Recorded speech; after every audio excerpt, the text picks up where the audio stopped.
but it wasn't. There was nothing. It was an attempted quid pro quo that wasn't even clearly like not even. Yeah. Well, because the truth is that for Donald Trump, like if Donald Trump had asked them to manipulate evidence or had asked them to frame Joe Biden, then they're talking about the investigation. Remember earlier on, Trump said he wanted an investigation into corruption with the Bidens in Ukraine, and for that was called election meddling or whatever.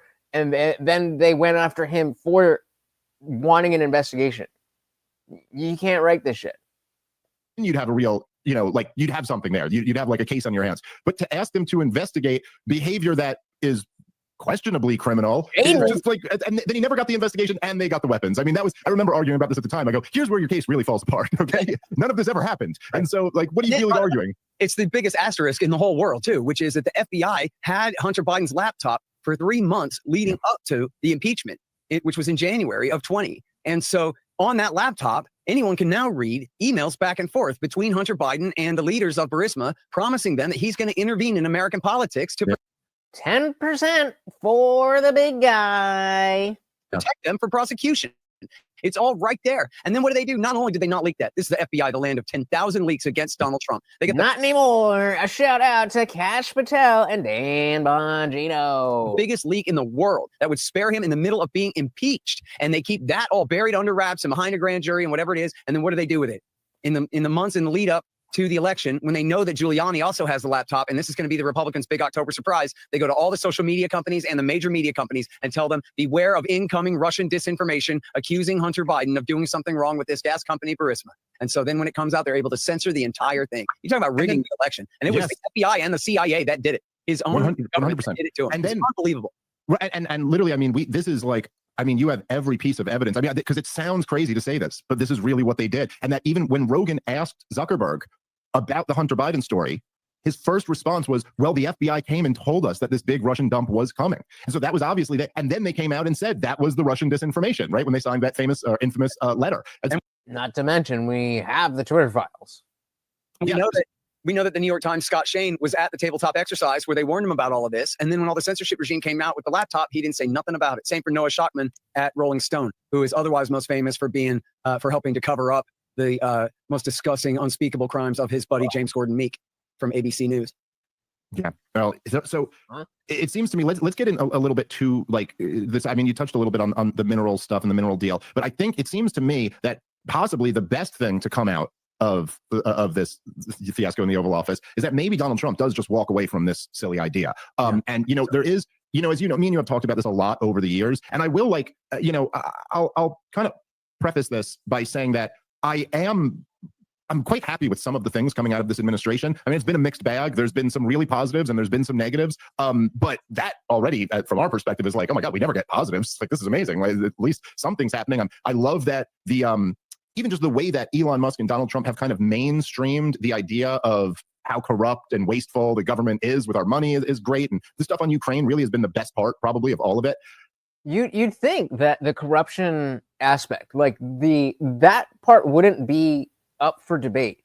Like, well, of course there's corruption. The question is where and how much. But people legitimately need to be convinced that there's even corruption in the government in the first place. And these are the same people who are going to talk about, eat the rich and, the elites. And it's like, who do you think those people are? The same people that you're cheering on to get rid of Donald Trump, who wants to get rid of them, who cause every single issue that you have. The problem with Donald Trump seems to be that, now I know I'm repeating myself from the last show, but I want to get your thoughts on this, but it's like everything good about Donald Trump is always instinctual. It's always like his gut tells him, this doesn't make sense. 20 years of war and we're spending $8 trillion. And what do we have to show for that? That's bad business, But none of it ever comes from like a philosophical grounding or a deep knowledge of the story, of the history. And so he's very fair, but is that the case with any president that we've had? Again, these are not high-minded people. Government officials are usually morons. susceptible to getting distracted by shiny objects. You know, it's very like, this war is bad business. It doesn't make any sense. And somebody's like, we could take the oil. He goes, well, now we're talking business. You know, and like you could get this, and it does seem to me that he constantly was going back and forth for the whole campaign for 24. He would go back and forth between saying like perfect stuff and then saying like Europe should pay more. You know, like as if like, oh, okay, it would be okay to keep the war going as long as Europe was paying more. But then sometimes he'd say like and it does seem to me that he was at least. That's not fair. That's not fair, because you can simultaneously say, yes, I would like the war to end. But if the war doesn't end, then Europe should be paying more. Sounds reasonable to me. The way he was presenting it publicly was that he was selling this to Zelensky as like, look, this is kind of the best security guarantee that you can get from us. Like if we're in business together, then if Putin comes and messes with you, he's kind of messing with us too. Right. Exactly. That's where you get the ceasefire, as far as I understand. And then while there's a ceasefire, you work out whatever the deal is. But it can't be stated enough that that's the whole point, is that we don't want to do that. And that's what this whole war started over to begin with. And you know, I know it's like, it's easy to get, look, like you wrote a very big book on this subject. There's a lot of very interesting details in there. And I know people argue about all of this stuff, but it's almost like to zoom out and just look at how insane this policy is, that even when the Soviet Union existed, when there actually was the Soviet Union, we only gave the security guarantees to Western Europe. Not even the eastern part of Germany had a security guarantee. And now and all the assurances for Eastern Europe, including Ukraine, were verbal. And so all this time that you guys have heard me talk about, like, at what point can we renege on deals that our ancestors made? There was never any fucking deal. This is all on handshakes and trust me, bros. How about not anymore? Like, what are we talking? Especially now. Especially if for no other reason than that press conference. They're like, look, this was all based on a verbal agreement, and now you're fucking shit up, so we're out of here. Then, if they get taken over, and then Russia tries to expand westward. Russia wants to expand. Now we have an issue. But you can't say that because there's a potential issue, we need to create an issue. That doesn't make any sense. And yeah, cousin, I'm tired of the world milking us while we pay out the ass. And it's bad. Like, it would be bad enough if we all, as the American people together, agreed that no, these bad things are happening, and we, America, are the only ones that can do it. And American life is so great that we want to be the world police. Then, like, if you're an individual who disagrees with that, like, all right, I mean, I'm with you, but that's not, at the end of the day, it's a republic, but it is a democracy as well. And that's what the people want. But nobody wants this.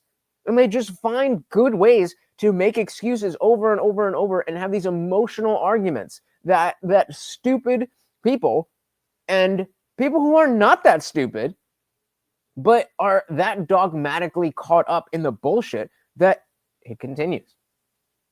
A security guarantee for Luhansk? Like, what is going on that we would think that, like, it's just such madness? And it's like Donald Trump, while he's correct in wanting to end the thing, he just doesn't even get that part of it, that the whole lesson here should be like, no, the last thing we want. I mean, it was appalling to have Zelensky demanding security guarantees from us. Like, what?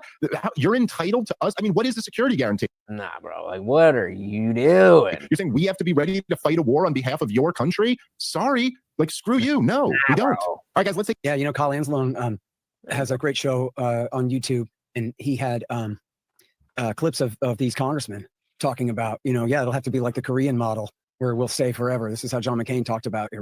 I love me a Korean model, you know what I'm saying?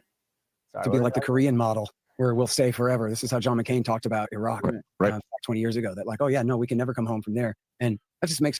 They're like, forever wars, yay, so much money. People dying? Oh yeah, well, not me. No sense at all. If you're not willing to fight for them now, but you're willing to fight for them then, after they've already lost, what's the point of that? The whole thing is crazy. And then having some workers there as a security guarantee, some miners, that essentially they'll serve as a tripwire for war, that Russia would always think not just twice, but even 3 times about invading because American miners could get caught up in it and they don't want trouble with us.